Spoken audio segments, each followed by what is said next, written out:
ഉഷയ്ക്കൊപ്പം കിണറ്റിൻകരയിലിട്ട ആട്ടുകല്ലിലിരിക്കുകയാണ് രമ്യ. മുന്നോട്ട് എന്ത് ചെയ്യണമെന്ന് ആ അമ്മയ്ക്കും മകൾക്കും യാതൊരു ഊഹവും ഉണ്ടായിരുന്നില്ല. ഉഷയുടെ കണ്ണുകളാണെങ്കിൽ അപ്പോഴും തോരാതെ പെയ്തുകൊണ്ടേയിരുന്നു. അമ്മേ, അമ്മ ഇങ്ങനെ മനസ്സ് വിഷമിക്കരുത്. ഡോക്ടർ അമ്മയോട് പ്രത്യേകം പറഞ്ഞിട്ടുള്ളതല്ലേ. പെട്ടെന്ന് ടെൻഷൻ കൂടിയാൽ ഉഷയ്ക്ക് BP കൂടും. അങ്ങനെ പലപ്പോഴായി BP കൂടി വീണിട്ടുണ്ടവർ. ഡോക്ടർക്ക് അങ്ങനെ പലതും പറയാം. ഇതുപോലെ തലതെറിച്ച മക്കളാണ് വീട്ടിലുള്ളതെങ്കിൽ എങ്ങനെ മനസ്സ് വിഷമിക്കാതിരിക്കും? ഉഷ സമാധാനം കിട്ടാതെ രമ്യയെ നോക്കി ചോദിച്ചു. നീ പോയി അവനോടൊന്ന് സംസാരിക്കും രമ്യെ. എന്നിട്ട് ആ കൊച്ചിനെ എങ്ങനെയെങ്കിലും അതിന്റെ വീട്ടിൽ കൊണ്ടാക്കാൻ പറയ. അവന് തന്നെ ഇവിടെ ചെലവിന് കൊടുക്കുന്നത് നമ്മളാ. ഇനി അതിന്റെ കൂടെ ഒരു പെങ്കൊച്ചും കൂടെ വന്നാലോ? ഉഷ മനസ്സമാധാനം ഇല്ലാത്തതുപോലെ പറഞ്ഞു. അമ്മ, അവൻ പറഞ്ഞത് അമ്മയും കേട്ടതല്ലേ. അവനും ആ പെങ്കൊച്ചും കല്യാണം കഴിഞ്ഞ് ഒരാഴ്ചയോളം മൂന്നാറിൽ എവിടെയോ ആയിരുന്നുവെന്ന്. അങ്ങനെ ഒരു പെണ്ണിനെ ഇനി അതിന്റെ വീട്ടുകാര് തിരിച്ചു സ്വീകരിക്കുമെന്ന് അമ്മയ്ക്ക് തോന്നുന്നുണ്ടോ? രമ്യ ചോദിച്ചതും ഉഷയുടെ ഏങ്ങലടികൾ കൂടുതൽ ഉച്ചത്തിലായി. ഞാൻ എന്തായാലും ആ കുട്ടിയൊന്ന് കാണാം. അതിന്റെ നിൽപ്പും ഭാവവും ഒക്കെ കണ്ടിട്ട് പറ്റിക്കപ്പെട്ടു വന്നതുപോലെ ഒരു തോന്നലാണ് എനിക്ക്. അങ്ങനാണെങ്കിൽ അമ്മയുടെ മോന് ഈ ജന്മത്ത് സമാധാനം ഉണ്ടാവില്ല. ഒരു പെണ്ണിനെ പറഞ്ഞു പറ്റിക്കാന്ന് പറഞ്ഞ ചെറിയ കാര്യമാണോ? രമ്യ ചോദിച്ചു. മറുപടിയില്ലാതെ ഉഷ ആ ഇരിപ്പിരുന്നു. അവരെ ഒന്ന് നോക്കിക്കൊണ്ട് രമ്യ അകത്തേക്ക് കയറി. അവൾ അകത്തേക്ക് ചെല്ലുമ്പോ വാതിൽപ്പടിയിൽ കരഞ്ഞു കലങ്ങിയ കണ്ണുകളോടെ നിൽക്കുകയായിരുന്നു ഗംഗ. ഗംഗി, രമ്യ വിളിക്കുന്ന ശബ്ദം കേട്ട് ഗംഗ പെട്ടെന്ന് മുഖം അമർത്തി തുടച്ചുകൊണ്ട് നോക്കി. നോക്ക്, രാഹുൽ നിന്നോട് എന്തൊക്കെയാണ് പറഞ്ഞു തന്നതെന്ന് എനിക്കറിയില്ല. പക്ഷെ ഞാനൊരു കാര്യം പറയാം. അവൻ ഇങ്ങനെ ഇൻസ്റ്റാഗ്രാമിലൊക്കെ വീഡിയോയും എടുത്ത് നടക്കുന്നതല്ലാതെ 10 പൈസയ്ക്ക് അവനെ കൊണ്ട് ഈ വീടിൽ പ്രയോജനമില്ല. മാത്രമല്ല, കൂട്ടുകാർക്കൊപ്പമുള്ള കറക്കവും രാത്രി വൈകിയുള്ള വരവും ഈ വീഡിയോ എടുപ്പും മാത്രമേ ഉള്ളവന്. ഈ ഞാന് സൂപ്പർ മാർക്കറ്റിൽ പോവുകയും അമ്മ തൊഴിലുറപ്പിന് പോവുകയും ചെയ്യുന്നതുകൊണ്ടാണ് ഈ വീട് കഴിഞ്ഞു പോകുന്നത് എന്ന് പറയുന്ന ഓരോ കാര്യങ്ങളും വിശ്വസിക്കാനാവാത്തതുപോലെ നിൽക്കുകയാണവൾ. കാര്യം ഇതൊന്നും ആയിരുന്നില്ല രാഹുൽ അവളോട് പറഞ്ഞു കൊടുത്തത്. അവൻ ഇൻസ്റ്റാഗ്രാമിൽ റീൽസ് ഇടുന്നത് വഴി ലക്ഷങ്ങൾ വരുമാനം ഉണ്ടെന്നും അവനാണ് കുടുംബം നോക്കുന്നതെന്നും ഒക്കെയായിരുന്നു രാഹുൽ പറഞ്ഞത്. അതിന്റെ പകുതിയും കള്ളമാണെന്ന് ഈ വീട് കണ്ടപ്പോൾ തന്നെ ജനി ഊഹിച്ചിരുന്നു. ഏതു വിധേനയും തിരികെ വീട്ടിലേക്ക് പോകണമെന്ന ചിന്ത ഗംഗയെ പൊതിഞ്ഞു. പക്ഷെ ഇനി എന്തെന്ന് പറഞ്ഞ് ചെല്ലു അവിടേക്ക്? ഗംഗയുടെ തല പൊതിഞ്ഞു. ഈശ്വരൻ, എത്ര നല്ലൊരാളായിരുന്നു ആ മഹേഷ്. വിവാഹം ഉറപ്പിച്ച ശേഷം ഒരു വാക്കുകൊണ്ട് പോലും തന്നോടൊരു കളവ് പറഞ്ഞിട്ടില്ല. അത്രയും നല്ലൊരു മനുഷ്യനെയാണല്ലോ താൻ ഈ ഭൂലോക ഫ്രോഡിനു വേണ്ടി വേണ്ടെന്ന് വെച്ചത്. വളരെ പെട്ടെന്ന് തന്നെ ഗംഗയിൽ തിരിച്ചറിവുകൾ തോന്നിത്തുടങ്ങി. വീണ്ടും തിരികെ മഹേഷ് ഏട്ടന്റെ ജീവിതത്തിൽ തനിക്കൊരു സ്ഥാനം ഉണ്ടാവുമോ എന്ന് അറിയാതെ ആലോചിച്ചു പോയി അവൾ. അതേ സമയം തന്നെയാണ് രാഹുലിന്റെ കൂടെ കഴിഞ്ഞ നിമിഷങ്ങൾ അവളുടെ മനസ്സിലേക്ക് വന്നത്. ഗംഗയുടെ മുഖം കുറ്റബോധത്താൽ താഴ്ന്നുപോയി. രമ്യ അവളെ നോക്കി നിൽക്കുകയായിരുന്നു. തന്റെ നിസ്സഹായാവസ്ഥയിൽ ചുറ്റുമുള്ള എല്ലാത്തിനോട് ഗംഗയ്ക്ക് ദേഷ്യം തോന്നി. ഗംഗ, രമ്യ എന്തോ പറയാൻ തുടങ്ങിയതും ഗംഗ അവൾക്ക് നേർ കലറി. നിങ്ങളൊന്ന് നിർത്തുന്നുണ്ടോ? കുറെ നേരായല്ലോ രാഹുലിനെ കുറിച്ച് കുറ്റം പറച്ചിലൊക്കെ തുടങ്ങിയിട്ട്. എന്റെ തല പെരുക്കും നോക്കിയും കേട്ടിട്ട്, ഗംഗ പറഞ്ഞു. അതേസമയം ഗംഗയുടെ ഉയർന്ന ശബ്ദം കേട്ട് അടുക്കളപ്പടി വരെ ശബ്ദം അങ്ങ് അടുക്കളപ്പടി വരെ കേൾക്കായിരുന്നു. കാര്യം എന്താണെന്നറിയാതെ ഉഷ ഓടി അവർക്ക് അരികിലേക്ക് വന്നു. നിസ്സഹായതയോടെ നിൽക്കുന്ന രമ്യയെയും ദേഷ്യത്തോടെ നിൽക്കുന്ന ഗംഗയും കണ്ടതോടെ ഉഷയ്ക്ക് വിറഞ്ഞു കയറി. ഡീ പെങ്കൊച്ചേ, നീ അധികം നിഗളിക്കണ്ട. ഈ വീട് ഇപ്പോഴും എന്റെ പേരില. പിന്നെ നിന്റെ ഭർത്താവ് എന്ന് പറഞ്ഞ് നടക്കുന്നവൻ ഇവിടെ ഉണ്ണാനും ഉറങ്ങാനും അല്ലാതെ ഈ വീട്ടിലേക്കൊന്ന് എത്തി നോക്കാറ് പോലുമില്ല. ഈ വീട് എങ്ങനെ കഴിഞ്ഞു പോകുന്നുവെന്ന് അന്വേഷിക്കാറുമില്ല. അതുകൊണ്ട് ഒന്നെങ്കിൽ അവനെ വിളിച്ച് ഇവിടെ ഇറങ്ങിക്കോണം, അല്ലെങ്കിൽ അടങ്ങി ഒതുങ്ങി ഇവിടെ നിന്നോണം. ഇനി അതല്ല, നിന്റെ വീട്ടുകാർ നിന്നെ സ്വീകരിക്കുമെങ്കിൽ വല്ല വിധേനെ അവിടേക്ക് പോകാൻ നോക്ക്. അല്ലാതെ ഈ തെണ്ടിത്തിരിഞ്ഞ് നടക്കുന്നവന്റെ കൂടെ അത്ര സുഖമുള്ള ജീവിതമൊന്നും നീ സ്വപ്നം കാണാൻ നിൽക്കണ്ട. പെറ്റ തള്ളയായ ഞാൻ കരഞ്ഞു പറഞ്ഞ് പഠിപ്പ് പൂർത്തിയാക്കാതെ നടക്കുന്നവനവൻ. നിന്റെ കണ്ണീരൊന്നും കണ്ടാൽ അവൻ മയങ്ങത്തില്ല. അപ്പോ രാഹുൽ MBA കംപ്ലീറ്റ് ചെയ്തില്ലേ? ഒരു ഞെട്ടലോടെ ഗംഗ ചോദിച്ചതും അവൾ ചോദിച്ചത് എന്താണെന്ന് പോലും മനസ്സിലാക്കാനാവാതെ ഉഷ രമ്യയെ നോക്കി. രമ്യ അവരെ കണ്ണടച്ച് കാണിച്ചു. ഗംഗ, നീ എന്തൊക്കെയായി പറയുന്നേ? അവൻ അതിന് 10ാം ക്ലാസ് വരെ പോയിട്ടുള്ളൂ. പിന്നീട് കുറച്ചു കാലം പോളിയിൽ കൊണ്ട് ചേർത്തു. അവിടെ പിള്ളേരുമായിട്ട് തല്ലുപിടിയൊക്കെ ഉണ്ടാക്കി. ഇനി ഇവിടെ പഠിപ്പിക്കാൻ ഒക്കില്ലെന്നും പറഞ്ഞ് ടി.സി കൊടുത്താണ് ടീച്ചർ അവനെ അവിടുന്ന് പറഞ്ഞയച്ചത്. പിന്നീട് ഈ നാട്ടിൽ കുറച്ച് കൂലിപ്പണിയൊക്കെ ചെയ്തു നടന്നവൻ. അതിനുശേഷമാണ് ഈ ഇൻസ്റ്റാഗ്രാമും റീൽസും ഒക്കെ ട്രെൻഡിങ് ആയത്. അപ്പൊ പിന്നെ ഈ കോളനിയിലുള്ള കുറച്ച് പിള്ളേരെയും കൂട്ടുപിടിച്ച് അവൻ ഇങ്ങനെ വീഡിയോ എടുത്ത് നടക്കുവാണ്. അല്ലാതെ നീ പറയുന്നത് പോലെയുള്ള വലിയ വലിയ ഡിഗ്രികളൊന്നും അവനില്ല. ഗംഗയുടെ തകർച്ച ശരിക്കും പൂർണ്ണമായത് അപ്പോഴായിരുന്നു. കട്ടിളപ്പടിയിലൂടെ ഊർന്ന് അവൾ നിലത്തേക്കിരുന്നു പോയി. ഒരു നിമിഷം കാര്യം മനസ്സിലാവാതെ ഉഷയും രമ്യയും അവളെ തന്നെ നോക്കി. അവരുടെ നോട്ടം കണ്ടതും ഗംഗ പതിയെ പറഞ്ഞു തുടങ്ങി. രാഹുൽ എന്നോട് പറഞ്ഞത് അവൻ MBA കഴിഞ്ഞതാണ്, ഇനി ബിസിനസ് ഒക്കെ ചെയ്യാനാണ് അവന് താല്പര്യമെന്നാണ്. അതുകൂടി കേട്ടതോടെ ഉഷയ്ക്ക് കാര്യം മനസ്സിലായി. കൊള്ളാം, നന്നായി പോയി. അല്ലെങ്കിലും വീട്ടുകാരെ പറ്റിച്ച് ഇങ്ങനെയുള്ളവന്മാരുടെ കൂടെ ഇറങ്ങിത്തിരിക്കുന്ന നിന്നെ പോലെയുള്ള പെമ്പിളാർക്കൊക്കെ ഇത് തന്നെ വരണോടി. അവരതും പറഞ്ഞുകൊണ്ട് അകത്തേക്ക് കയറിപ്പോയി. ഗംഗയുടെ ഇരിപ്പും ഭാവവും കണ്ടിട്ട് രമ്യക്ക് വിഷമം തോന്നുന്നുണ്ടായിരുന്നു. നീ രമ്യേ, നീ അവിടെ എന്തോ നോക്കി നിൽക്കുവാടി, ഇങ്ങോട്ട് കയറി വന്നേ, ആ വിളക്ക് തേച്ച് വെക്ക്. ഉഷ അലറിയതും രമ്യ അകത്തേക്ക് വലിഞ്ഞു. ഗംഗ അപ്പോഴും അതേ ഇരിപ്പിരുന്നു. നാളെ തിങ്കളാഴ്ച ആയതുകൊണ്ട് തന്നെ നാളെ മുതല് കോളേജിൽ പോയി തുടങ്ങാന്നാണ് ഗായത്രി വിചാരിക്കുന്നത്. അവൾ യൂണിഫോം ഒക്കെ അയൺ ചെയ്ത് മാറ്റി വെച്ചിരിക്കുകയാണ്.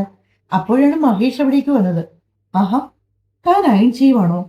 അവന്റെ കയ്യിലുണ്ടായിരുന്നു ഒരു പാന്റും ഷർട്ടും. മഹേഷ് ഏട്ടന്റെ ഡ്രസ്സ് അയൺ ചെയ്യണോ? പെട്ടെന്ന് അവൾ ചോദിച്ചു.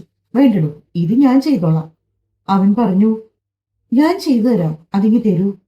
അവൾ നിർബന്ധപൂർവം ആ ഷർട്ടും പാന്റും അവന്റെ കയ്യിൽ നിന്ന് വാങ്ങി അയൺ ചെയ്യാൻ തുടങ്ങി. അതെ, നന്നായി പഠിച്ചോളും കേട്ടോ. വിവാഹത്തിന് ശേഷം പഠനം ഉഴപ്പിയെന്നൊന്നും ആരെക്കൊണ്ടും പറയിക്കരുത്. പിന്നെ നമ്മുടെ വിവാഹം നടക്കാനിടയായ സാഹചര്യമൊക്കെ ഇതിനോടകം തന്നെ തന്റെ കോളേജിൽ എല്ലാവരും അറിഞ്ഞിട്ടുണ്ടാവും. ചോദ്യവും പറച്ചിലും ചിലപ്പോ കുട്ടികളുടെ ഭാഗത്തു നിന്നും കളിയാക്കലുകളോ അങ്ങനെ എന്തെങ്കിലുമൊക്കെ ഉണ്ടായിരുന്നു വരും. അതൊന്നും കേട്ട് താൻ മനസ്സ് വിഷമിക്കാനൊന്നും നിൽക്കരുത് കേട്ടോ. ബോൾഡായി തന്നെ കാര്യങ്ങളെ നേരിടണം. മഹേഷ് പറഞ്ഞതും ഗംഗ അവന്റെ മുഖത്തു നിന്നും കണ്ണെടുക്കാതെ അവനെ തന്നെ നോക്കി. മറ്റൊന്നും കൊണ്ടല്ല, നാളെ കോളേജിൽ പോകണമെന്ന് അറിഞ്ഞപ്പോ മുതൽ അവളുടെ മനസ്സിലൂടെ പോയിക്കൊണ്ടിരുന്ന ചിന്തകൾ ഇതൊക്കെ തന്നെയായിരുന്നു. എന്നാൽ കേവലം വാക്കുകൾ കൊണ്ട് തന്നെ മഹേഷ് അവളുടെ ഉള്ളിൽ ആളിപ്പടർന്ന് അഗ്നിയെ തണുപ്പിച്ചിരിക്കുന്നു. ഞാൻ തന്നെ ബാങ്കിലേക്ക് പോകും വഴി കോളേജിൽ ഡ്രോപ്പ് ചെയ്തിട്ട് പോകട്ടെ? അല്പനേരം ആലോചനയോടെ നിന്ന ശേഷം മഹേഷ് ചോദിച്ചു. മഹേഷ് ഏട്ടൻ എപ്പോഴാണ് ബാങ്കിലേക്ക് പോകുന്നേ? ഞാനിവിടെ നിന്നൊരു 8:30 ഇറങ്ങും. ഒരു 9 മണിയൊക്കെ ആകുമ്പോ ഞാൻ തന്റെ കോളേജിന്റെ വഴി പാസ് ചെയ്യും. തന്നെ ഞാൻ അവിടെ ഡ്രോപ്പ് ചെയ്യാം. തിരികെ താൻ നോക്ക്. താൻ നേരത്തെയാണ് വരുന്നതെങ്കിൽ ബസ്സിന് പോന്നോളൂ. ഞാൻ ബാങ്കിൽ നിന്ന് ഇറങ്ങാൻ 5 മണിയാകും. എന്റെ ക്ലാസ് 3:30 ആകുമ്പോ കഴിയും. തിരികെ ഞാൻ ബസ്സിന് വന്നോളാം. ഗായത്രി പറഞ്ഞതോടെ അതിനും തീരുമാനമായി. എന്നത്തെയും പോലെ ആഹാരമൊക്കെ കഴിച്ച് കുറച്ചു സമയം ഗീതയോടും മാധവനോടും വർത്തമാനമൊക്കെ പറഞ്ഞിരുന്ന ശേഷമാണ് ഇരുവരും മുകളിലെ മുറിയിലേക്ക് വന്നത്. നാളെ രാവിലെ പോകേണ്ടതുകൊണ്ട് തന്നെ ഇരുവരും പെട്ടെന്ന് തന്നെ ഉറങ്ങാനും കിടന്നു. എന്തോ ഗായത്രിക്ക് വല്ലാത്തൊരു ആശ്വാസം തോന്നുന്നുണ്ടായിരുന്നു മനസ്സിന്. ജീവിതം ഒരു ഒഴുക്കിലങ്ങ് പോകുന്നത് പോലെ തോന്നി. മുൻപ് താൻ അനുഭവിച്ചിരുന്നതിലും കൂടുതൽ സന്തോഷവും സമാധാനവും മാത്രമല്ല തന്റേതെന്ന് പറഞ്ഞ് ഓടി വരാൻ ഒരാളുള്ളതുപോലെയൊക്കെ ഒരു തോന്നലായിരുന്നു അവളുടെ മനസ്സിൽ നിറഞ്ഞു നിന്നത്. ആ സന്തോഷത്തോടെ തന്നെ മഹേഷിനെ ഇറുക്കി പുണർന്നുകൊണ്ടവൾ തന്റെ ജീവിതത്തിൽ വരാനിരിക്കുന്ന ഇനിയുള്ള മനോഹരമായ പുലരികളെ സ്വപ്നം കണ്ട് മെല്ലെ കണ്ണടച്ചു. പിന്നെ പതിയെ ഉറക്കത്തിലേക്ക് വീണു. രാവേറെ വൈകിട്ടും ഗംഗ ആ കട്ടിളപ്പടിയിൽ തന്നെ ഇരിപ്പാണ്. സമയം 7 മണി കഴിഞ്ഞിരിക്കുന്നു. അവളുടെ മിഴികൾ ഇടയ്ക്കിടയ്ക്ക് ആ ഇരുണ്ട വഴിയിലേക്ക് നീളുന്നുണ്ട്. അവൾ തിരയുന്നത് രാഹുലിനെയാണ്. എത്രയൊക്കെ ദേഷ്യമുണ്ടെങ്കിലും ഈ അപരിചിതമായ വീട്ടിൽ തനിക്കിനി ആകെയുള്ള ആശ്രയം അവനാണല്ലോ എന്നോർത്തപ്പോ അവളുടെ കണ്ണുകൾ വീണ്ടും നിറഞ്ഞു. ഉച്ചയ്ക്ക് വീട്ടിലേക്ക് വരുമ്പോൾ എന്തോ ആഹാരം കഴിച്ചതാണ്. അപ്പോഴാണെങ്കിൽ ഒന്നും നേരെ ചൊവ്വെ കഴിക്കാൻ പറ്റിയില്ല. ഈശ്വരൻ, ഇവിടുത്തെ അവസ്ഥ ഇതൊക്കെയാണെന്ന് അറിഞ്ഞിരുന്നെങ്കിൽ ഞാൻ ഈ സാഹസത്തിന് മുതിരുമായിരുന്നു എന്ന് ഗംഗ മനസ്സിലോർത്തു. ഇല്ല, ഇനി പറഞ്ഞിട്ട് കാര്യമില്ല. വിധിയാണെന്നോർത്ത് സമാധാനിക്കാം. അല്ലെങ്കിൽ തന്നെ ഇനി വിധിയെ പഴിച്ചിട്ട് എന്ത് കാര്യം? സ്വന്തം കയ്യിലിരിപ്പ് കൊണ്ട് വരുത്തിവെച്ച വില അതാവും കൂടുതൽ ശരി. അവളുടെ ആ ഇരിപ്പ് കണ്ടുകൊണ്ടാണ് രാഹുലിന്റെ അമ്മ ഉഷ അങ്ങോട്ട് വന്നത്. അവർ ഗൗരവത്തിൽ പറഞ്ഞു, ദേ കൊച്ചെ, സന്ധ്യാനേരത്ത് ഇങ്ങനെ കട്ടിലപ്പടി വന്നിരിക്കരുത്. മഹാലക്ഷ്മി കയറി വരേണ്ട നേരാ. ഒരുമാതിരി കണ്ണിൽ ഒരിപ്പിച്ച് നിൽക്കാതെ അകത്തെങ്ങാനും പോയിരിക്ക്. അമ്മയുടെ വാക്കുകൾ കേട്ട് രംഗ സങ്കടത്തോടെ നീ. പെട്ടെന്ന് രാഹുലിന്റെ സഹോദരി രമ്യ അങ്ങോട്ട് വന്നിട്ട് അമ്മയെ അകത്തേക്ക് വിളിച്ചോണ്ടുപോയി. അമ്മേ, എന്തിനെങ്ങനെയൊക്കെ പറയുന്നത്? എന്തൊക്കെ പറഞ്ഞാലും രാഹുലേട്ടൻ വിവാഹം കഴിച്ചുകൊണ്ട് വന്ന കുട്ടിയല്ലേ? രമ്യ എങ്ങനെ ന്യായീകരിച്ച് സംസാരിക്കാൻ തുടങ്ങിയതും അമ്മയുടെ രൂക്ഷമായ നോട്ടമായിരുന്നു അവൾക്ക് മറുപടിയായി ലഭിച്ചത്. ക്ഷീണിതയായ ഗംഗയുടെ ഇരിപ്പ് കണ്ടപ്പോ രമ്യക്ക് എന്തോ വല്ലായ്മ തോന്നി. അവൾ ചുറ്റും ഒന്ന് കണ്ണോടിച്ചു. അമ്മ അടുത്തെങ്ങും ഇല്ലെന്ന് കണ്ടതും പതിയെ ഗംഗയുടെ അടുത്തേക്ക് വന്നു. ഗംഗെ, വിശക്കുന്നുണ്ടെങ്കിൽ അടുക്കളയിൽ ആഹാരം ഇരിപ്പുണ്ട്, എടുത്ത് കഴിക്കൂ, ചെല്ല്. വിശപ്പിന്റെ മൂർധന്യാവസ്ഥയിലായിരുന്നതുകൊണ്ട് ഗംഗ മറുത്തൊന്നും പറയാതെ അടുക്കള ലക്ഷ്യമാക്കി നേരെ നടന്നു. തീരെ ചെറുതെങ്കിലും വൃത്തിയുള്ള ഒരു അടുക്കളയായിരുന്നു അത്. എല്ലാ സാധനങ്ങളും അതത് സ്ഥാനത്ത് വെച്ചിട്ടുണ്ട്.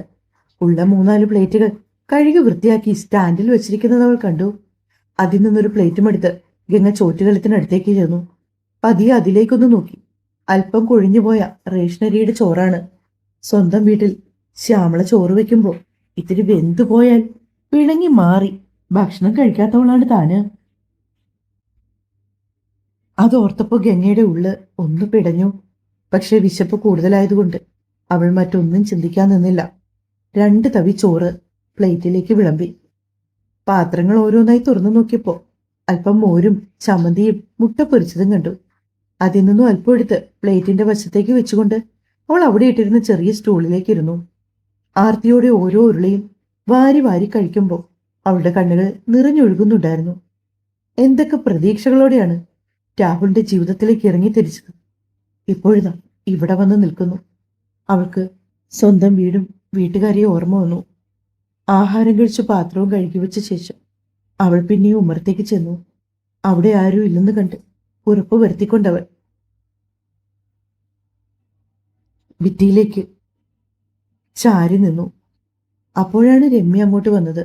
ഗംഗെ, രാഹുലിനെ പ്രതീക്ഷാണ് നീ നിൽക്കുന്നതെങ്കിൽ അവൻ വരാൻ 9:30 അതുകൊണ്ട് നീ അകത്ത് കയറി ഇരിക്കാൻ നോക്ക്.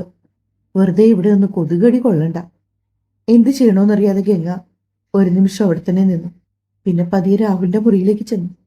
ആ മുറിയിലേക്ക് കാലെടുത്ത് വെച്ചതും ഒരു മുഷിഞ്ഞ ഗന്ധം അവളുടെ മൂക്കിലേക്ക് അടിച്ചു കയറി. അവളുടെ മനം പുരട്ടാൻ തുടങ്ങി.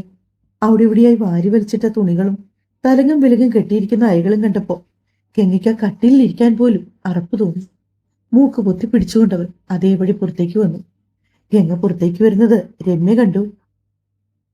അവൾ കാര്യം ചോദിക്കാനായി അങ്ങോട്ടേക്ക് ചെല്ലാൻ തുടങ്ങിയതും അമ്മ ഉഷ അവളുടെ കയ്യിൽ കയറി പിടിച്ചു. നീ എങ്ങോട്ടായി പാഞ്ഞു പോകുന്നത്? അവിടെ നിൽക്ക്. അല്ലമ്മേ, അവന്റെ മുറിയൊക്കെ അലങ്കോലമായി കിടക്കുവാണെന്ന് തോന്നുന്നു. അത് കണ്ടിട്ടാവും ആ കുട്ടി മൂക്കും പൊത്തി പിടിച്ച് ഇറങ്ങിപ്പോയത്. അതിന് നിനക്കെന്താ? അവൻ കെട്ടിക്കൊണ്ടുവന്ന ഭാര്യയല്ലേ അവള്. ആ മണമൊന്നും പിടിക്കത്തില്ലെങ്കിൽ അവൾ അവനോട് പറയട്ടെ. അല്ലാതെ അവളുടെ അടിമപ്പണി ചെയ്യാന് നിന്നെ ഞാൻ വിട്ടുകൊടുക്കില്ല. മര്യാദയ്ക്ക് അവിടെ നിന്നോണം. അമ്മ തറപ്പിച്ചു പറഞ്ഞതും രമ്യ നിന്നിടത്ത് നിന്ന് ഒരു അടി പോലും മാറാതെ അവിടെ തന്നെ നിന്നു. ഉഷ സ്നേഹമുള്ള അമ്മയാണ്, പക്ഷെ കർക്കശക്കാരിയുമാണ്. അവരുടെ സ്വഭാവം രമ്യയ്ക്ക് നന്നായി അറിയാമായിരുന്നു. പിന്നീട് ഏറെ നേരം രാഹുലിനെ നോക്കി പടിവാതിക്ക നിന്നെങ്കിലും അവൻ വന്നില്ല. ഒടുവിൽ ഉറക്കം കണ്ണുകളെ പൊതിയാൻ തുടങ്ങിയപ്പോൾ നിവൃത്തിയില്ലാതെ അവൾ വീണ്ടും ആ മുറിക്കകത്തേക്ക് തന്നെ ചെന്നു. ഗംഗയുടെ ഈ പ്രവൃത്തികളെല്ലാം ഉഷയും രമ്യയും കാണുന്നുണ്ടായിരുന്നു.